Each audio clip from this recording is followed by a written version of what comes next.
Hey guys, this is Holly over at Credit Renovators. I know it's been a while since I did any videos, but I thought it was time for me to update you guys on the latest goings on in the credit world. This will be the first in a new series of videos, and I wanted to start talking today about beating the Repo-Man. Yes, you're going to beat the Repo-Man, and I have 8 ways to beat the Repo-Man. Now, of course, nobody wants a repo. Nobody wants to give their car up, but sometimes things happen. What's going on in the economy and then what people have going on in their personal economies, they just kind of find it difficult to pay their car note. So I don't have to go into the whole reasons as to why that happens. But what I wanted to let people know is that you do have some options. As I know sometimes a lot of people say, well, I just give up. I can't make the payments anymore, and I'm worried about them coming to get it, so I'm just going to give it back. Or sometimes, people they bought a car and it turns out to be a lemon, and so they say, I'm just going to give it back, without understanding that by giving it back, they're really just going to be still on the debt, and then they've just given the car away, so they're going to end up owing for nothing. So first, I just wanted to go, and I don't want to preach, but I just want to say, if you're having trouble with your car payment, don't wait for them to repossess it. First thing I always recommend is that you give them a call and say, hey, I'm having trouble making my car payments. Maybe you guys can work with me on the due date. Maybe if you can reduce my payment for a little while and throw the extra on the principal till I can catch back up. But try to work with the lender first. That's usually always the first step. Now, what a lot of people don't understand is that if you do agree to a voluntary repossession, you may still end up paying late fees. You may still end up having to pay repossession fees and things like that. So again, it's better to have control of the situation. Now, I got 5 ways to help you keep the car, save yourself if you want to keep the car, and then I have 3 ways to best get rid of the car if you don't want to keep it anymore. And I'm going to run them down to you. First of all, if you really want to keep the vehicle, call the lender and work out a payment plan to catch up. Like I said previously, you might be able to negotiate a delay in the payments or modification. They may give you a grace period.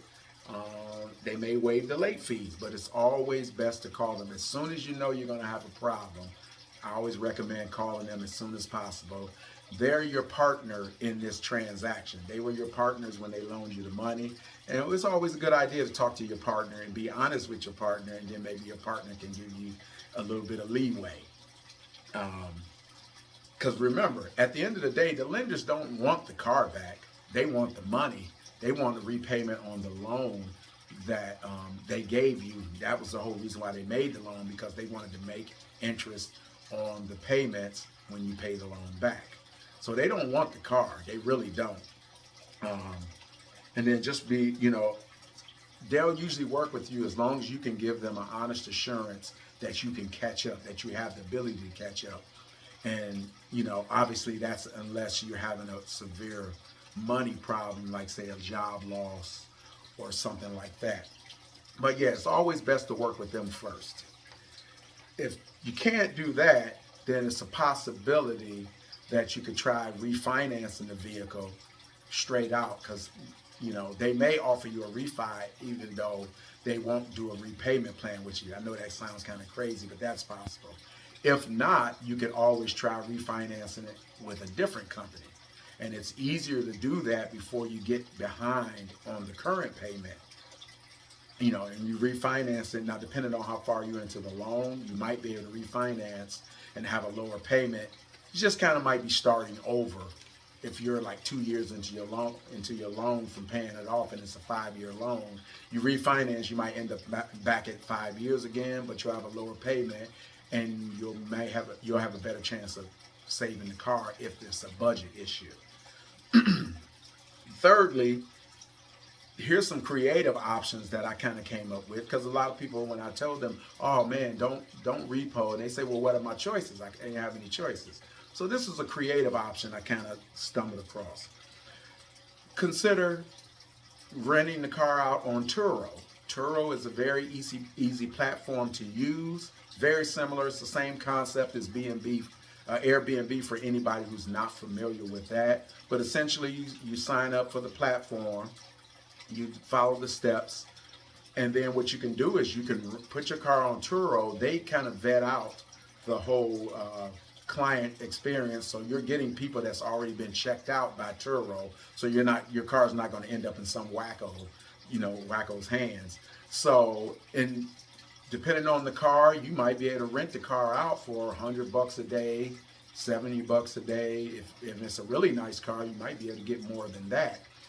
Yeah, I know it's kind of scary letting a stranger drive your car, but it's a lot better than letting the Repo-Man drive off with it. And it's still a way to keep your car. And if you do it right, you may be able to pay your note and have some extra money in your pocket. But it's a consideration. It's definitely, if you want to save the car, it's definitely worth sharing the car with somebody else and let them pay the note and maybe even put some money in your pocket. And if the idea of renting it to strangers sound a little bit scary, maybe consider renting it out to a friend or a family member who might be in need of a car. I know that if things go sideways, it'll make Thanksgiving a little interesting, but it's another way. Again, they might not be able to get a car, and as long as they got a valid driver's license, you can do that. Now, of course, in both of these cases, you want to make sure you check with your automobile insurer to make sure doing either one of these things won't violate your policy and put it at risk should something happen, damage to the car, and they not want to cover it. But I know with Turo, they do offer an additional insurance related to their program that you could pay for. It'll come out of your proceeds, things of that nature. But again, two creative options to help you keep the car if it's a budgetary issue, and maybe even put some money in your pocket. Not sure how much profit you'll be able to make renting it to a friend or a family member, but it's definitely worth considering. And then the last option that I think for keeping the car is renting the vehicle to a actually, I kind of misspoke. And the last one would be renting it to a friend or family member who drives for Uber or Lyft. So that's a little bit more business transaction like. So if not renting it to them for private use of their own, if they happen to be a Lyft driver or Uber driver or thinking about getting into it, but they don't have a solid car to use, you got a nice car, you rent it to them, they make their money on Lyft or Uber, then they pay you a cut. You can charge them a set amount. Say if they want to drive Uber for 6 hours that day, you can rent it to them for $60 or whatever, and then assuming they drive enough, they'll make enough money to pay you your $60 in rent. I would recommend getting yours up front, and then they should be able to drive for Uber or Lyft, make back the $60 they pay you to rent a car, plus some money to make it worth their while. That way, it's more utilitarian, and it's a chance for you to make some money, and that friend or family member who would otherwise make money with Uber if they had a car. It's a good transaction all the way around. And then now, if you don't want to keep the vehicle, say, you're sick of it, you didn't really like it, even maybe if it wasn't as mechanically sound as you had hoped for, here's 3 options for getting rid of the car in a much better way than allowing it to be repoed or giving it back, as some people refer to it. You could sell it traditionally like you would any other car, for sale by owner sign, see what you can get for it, put it on Facebook Marketplace and put it there and see what kind of offers you get for it. Now, it's always a risk with those that you may not get an offer, because you could be upside down. You may not get an offer equal to what you own the car, and you may end up being a little short. But at least if you do end up coming up short and having to pay a little bit to make up the difference to pay the car off because your best price wasn't enough to pay it off completely, at least if you got to pay back a little bit to get rid of the car, you're in control of how much that's going to be, or you may not do it at all, versus letting it go to repo. They sell it at auction. You have no control over what they get. They may sell it for pennies on the dollar, and then you end up owing a whole lot more money for a car you don't even own anymore. At least this way, if you're going to come up short, you're totally in control of that shortage. And then number 7 is try selling it at a local dealership. During the pandemic, a lot of dealers, when there was a shortage of cars and there was a shortage of trade-ins because there were no new cars to be sold, a lot of dealers started reaching out and saying, hey, we'll buy your car even if you're not trading in to buy a new car, because they wanted to replenish their inventory for people who were still looking to buy used cars. Well, since the pandemic is over and everything's opened back up, a lot of dealers still say, wow, this was still really a good way to replenish our stock of used cars. So a lot of them are still buying cars from folks without having to be a trade-in on a new car.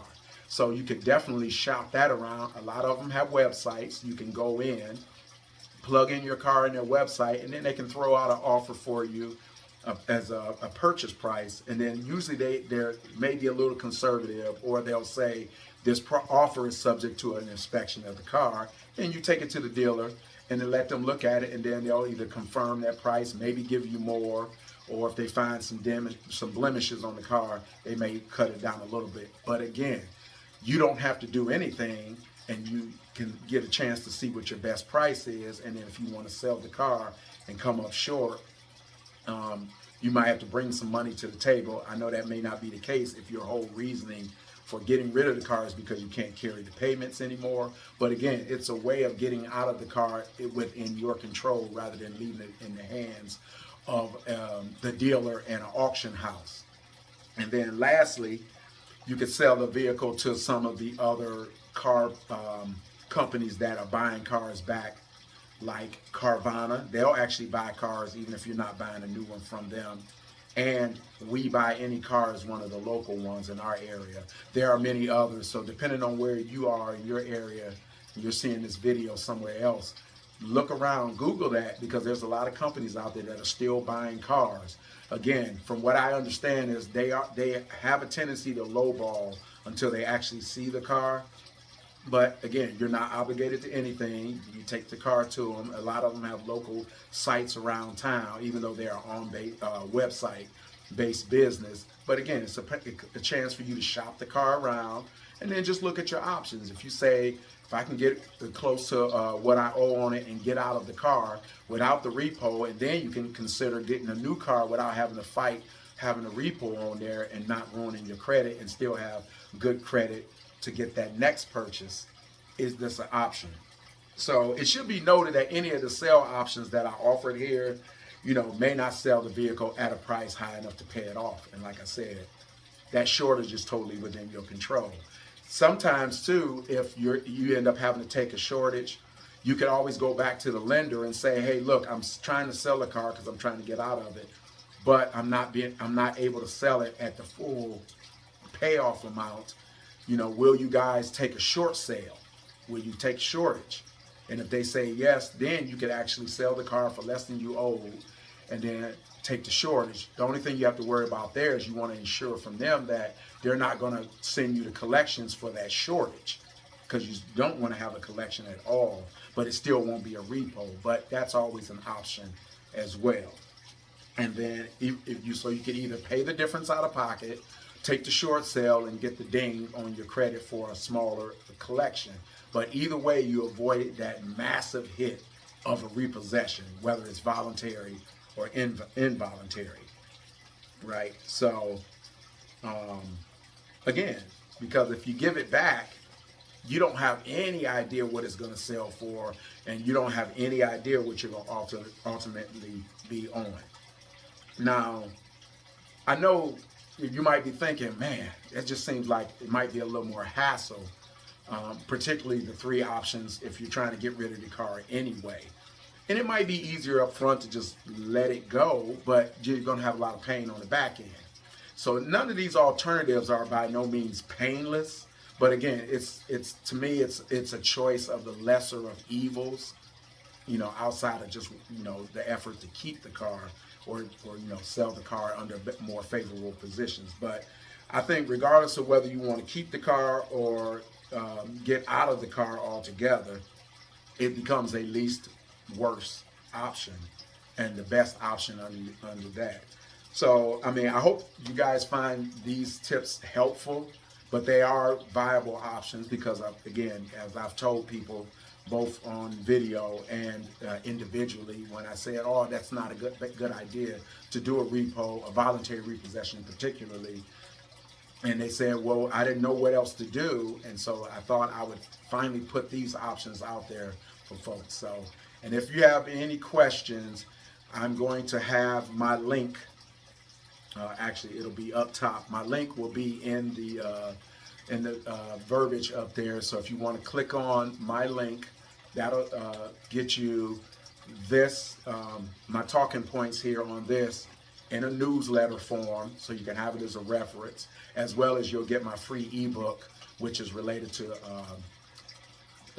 how to work on your credit yourself. Because I get a lot of folks who say, man, I want you to help with credit, but I don't know if I want to pay that much. Is there a way to do it myself? Well, good news is my ebook will give you a lot of guidance to help you with that.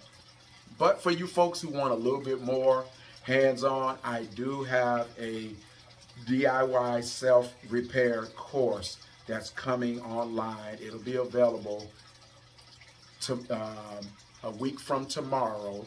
It should be available, and you'll be able to sign up for that. I will let you guys know what the pricing will be on that. It will be a discounted price at the beginning as I roll it out, because I do want some folks who want to check out the course and give me feedback on ways that I can tweak it. But it'll be very directional. It'll be information coupled with actual action steps to take to improve your credit.